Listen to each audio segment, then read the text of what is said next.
সবকিছুতে আশা করতে নেই। যেটা আপনার ভাগ্যে আছে, আপনার রিজিকে আছে, একদিন না একদিন আপনি ঠিকই পাবেন। আর যেটা আপনার ভাগ্যে নেই সেটা যতই চেষ্টা করেন না কেন কখনোই পাবেন না। হ্যালো এভরিওয়ান, আসসালামু আলাইকুম। আমার ভালোবাসার আপুদের আমার আগের পেজটা নিয়ে অনেক প্রশ্ন আছে, তো আজকে ভাবলাম আমি সেই প্রশ্নগুলো ক্লিয়ার করব। অনেক ব্যস্ততার মধ্যে আসলে সময় কাটতেছে, যার কারণে আমি একদমই পেজে সময় দিতে পারতেছি না। একে তো বাসায় হেল্পিং হ্যান্ড নেই, দ্বিতীয়ত হেল্পিং হ্যান্ড খুঁজতেছি, এটাও একটা প্যারা। তৃতীয়ত আমার শরীরটা এমনিতেও ভালো না, তারপর হচ্ছে আমার শ্বশুরের শরীরটাও সিক। সবকিছু নিয়ে হজবরল একটা অবস্থা আর কি। তারপরে সবকিছুর জন্য আলহামদুলিল্লাহ। তো আজকে আমি ঘুম থেকে উঠেছি অনেক সকালে, 7টা বাজে উঠেছি। এই কয়দিন হেল্পিং হ্যান্ড নেই, যার কারণে আমি সকালবেলায় ঘুম থেকে উঠতেছি, যাতে বাচ্চাটাকেও সময় দিতে পারে আর আমার কষ্টটাও যাতে একটু কম হয়। সকালে ঘুম থেকে উঠার পর আর রাত ছাড়া বিছানায় যেতে পারি না, কিছুই করার নেই। এখন যেহেতু আমার নিজের সংসার, আমার উপর অনেক দায়িত্ব, তার উপর আমার বাচ্চাটাও ছোট, সে একদমই ঘুমাতে চায় না। এখন যতটুকু সময় ঘুমায় ততটুকু সময় দেখা যায় আমি অন্যান্য কাজ করি। যখনই আমি কাজটা শেষ করে নিজে একটু রেস্ট করব তখনই ঘুম থেকে উঠে যায়। যাই হোক, আজকে দুপুরে রান্না বান্না শুরু করছি। তো আজকে মুগ ডাল রান্না করব একটু পাতলা করে, সাথে হচ্ছে আলু দিয়ে মাছ রান্না করব। বাসায় তেমন একটা সবজি নেই আর আপনাদের ভাই একদমই সময় পাচ্ছে না সবজি বাজার করা, যার কারণে আলু দিয়ে মাছের ঝোল করব।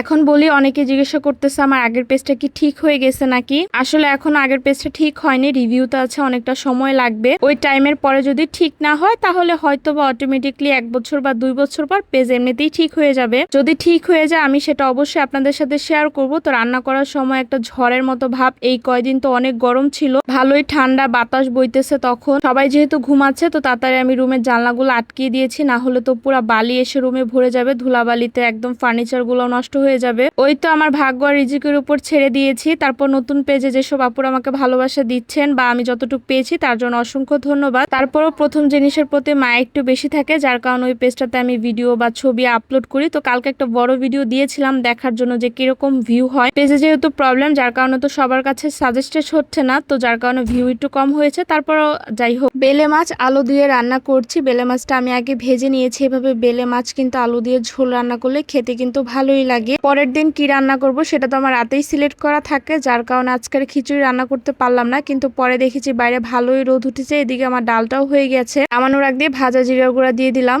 ওয়েদারটা মোটামুটি একটু ঠান্ডা ছিল, যার কারণে দুপুরে রান্না বান্না শেষ করে সন্ধ্যার দিকে মুড়ি মাখিয়েছিলাম। মুরগির মাংসের ঝোল ছিল আর ছোলা ছিল, সাথে কাঁচা পেঁয়াজ। মুড়ি মাখাটা কিন্তু দারুণ হয়েছে, আমি একাই খেয়েছিলাম আর খেতে অনেক মজা হয়েছিল। এমনিতেও মুড়ি মাখা আমার অনেক ভালো লাগে। আপনাদের ভাইয়া যেহেতু সবসময় রাতেই বাজার করে, তো রাতে হচ্ছে সেগুলা নিয়ে এসেছিল, তখন আমি ঘুমিয়ে গেছিলাম। তরমুজ অর্ধেকটা সে নিজেই খেয়ে ফেলেছে। কলা এনেছিল, পেঁপে এনেছিল, সাথে মালটা। বরিশালের মানুষের মাথায় কিন্তু অনেক বুদ্ধি, আমার জামাইয়ের মাথায় অনেক বুদ্ধি, যার কারণে কলা কিন্তু আনার পরে সে ঝুলিয়ে রাখে যাতে পেকে না যায়। তো এই ছিল আমার আজকের ব্লগ। সবাই ভালো থাকবেন, আল্লাহ হাফেজ।